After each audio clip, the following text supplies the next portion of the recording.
habang patuloy namin binabaybay itong Ilocos Norte Apayao Road, nakita namin to.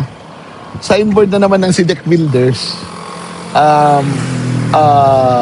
Project number 25 Double Alpha 0014 Network Development Program, road widening Tertiary Roads, Ilocos Norte Apayao Road, kilometer 0492 plus 334 to kilometer 492 plus 553. So, nagsimula ito noong June 16, 2025 at matatapos noong August 24, 2025 at mayroon itong project cost na 7,597,686.93.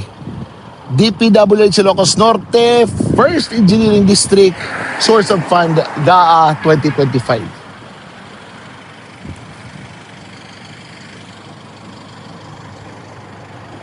So tingnan natin, no? Tingnan natin. Ayun. Ito. At doon sa kabila. Ito yung 7 million. Meron doon simento. Ito siya. Oh, kita nyo? Ito. Hanggang doon, about 400 meters, more or less, 400 meters plus, papunta roon, nakita nyo, putol-putol, hindi pa tapos, hindi ginagawa. Yan ang nangyayari pag